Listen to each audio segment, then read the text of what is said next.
Today, we talk about the tale of two Tommies, something you won't find in any pinball book. In another episode of Games I Should Have Never Bought!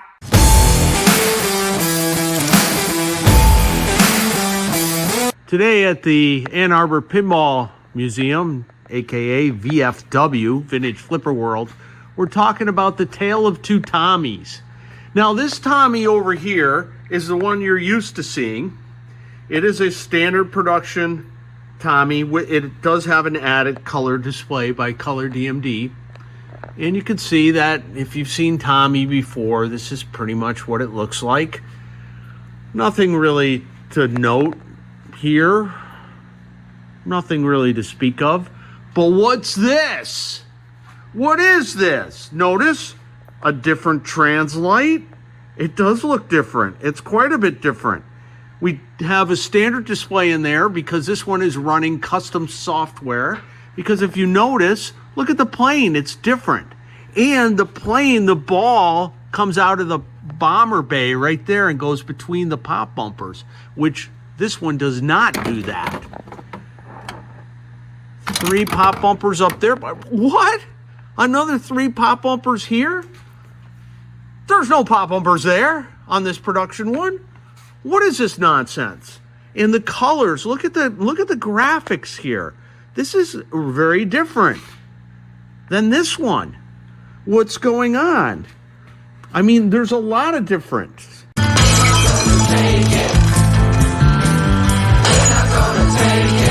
Both games have the blinders that come out. For instance, on the production, they use a stepper motor. So if I hold the extra ball button in and press start, it starts immediately in what's known as Tommy mode.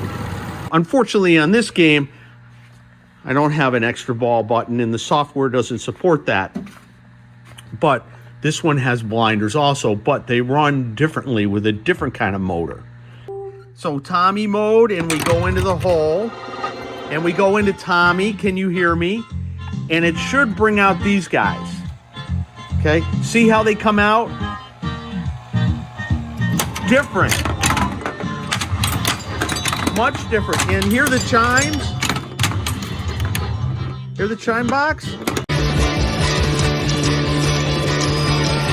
Also notice all plastic ramps.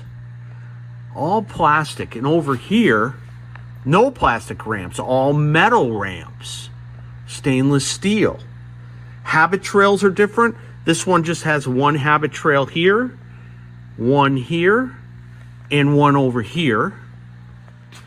Here, we've got this crossover habit trail, which is completely missing on this game. There is no habit trail to come straight up and feed the ball over, like this one. This is pretty similar, and this is not quite similar. There's a little diverter right here. So it comes off that ramp and diverts there, where over here, there is no diverter. You just shoot up the ramp and it comes back down here. So that's another kind of significant difference here. Target's different. These have round stand-ups. This has square stand-ups. Not that that's a huge deal, but same deal over here. These stand-ups are just flat-faced. These ones over here are capped, kind of neat looking. And there's a target here that's not over there. Obviously, this is different. There's one target here, and then, of course, the vertical up kicker. And over here, there is 3 separate stand-up targets and a kick-out hole. This kick-out seems to be pretty much the same as this one. Stand-ups over here are a little different. See, we've got 3 stand-ups here. And over here, instead of them being faced like this, they're at an angle and skinny in front of the 3 pop bumpers, which, of course, are completely missing. There is a flipper here, which is also similar to here. And then of course your two flippers down here are identical. Another difference is this lane. On this game, it just goes all the way around. On this game, there's a kick-out hole. If I put the ball up there, it captures it, and then it kicks it back out. Do you hear a fever? Do I smash the mirror? Two different translights. I really like this prototype model here.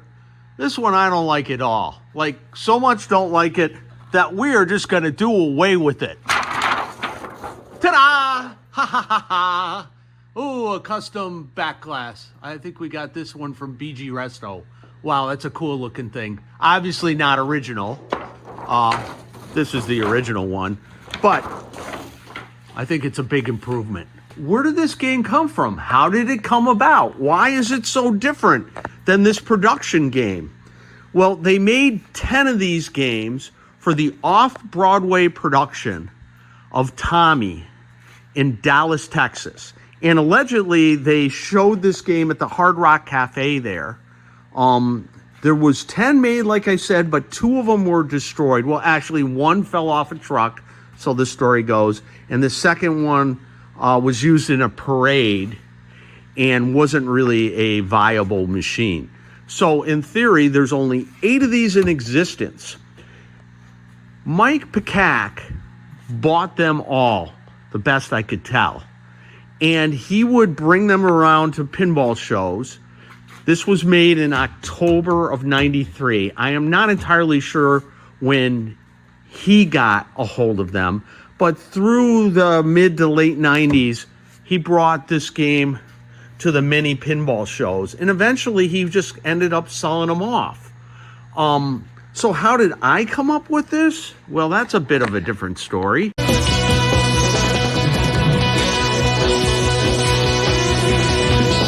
I got a call from a guy. He needed help fixing his Tommy. I went to his house. I showed up. I looked at this thing and said, this isn't like any Tommy I've ever seen.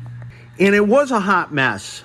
Typical Tommy's problems with fuse clips. Actually, every fuse clip in this game was broken, which you see a lot, but not usually everyone. So he ended up selling me the game.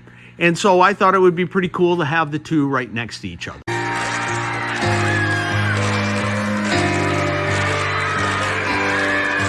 There you have it, the tale of two Tommies. Now, admittedly, the software is very prototypical on this game. A lot of times the music will fade in and out during gameplay, where on this game it's much more polished, being at the production version.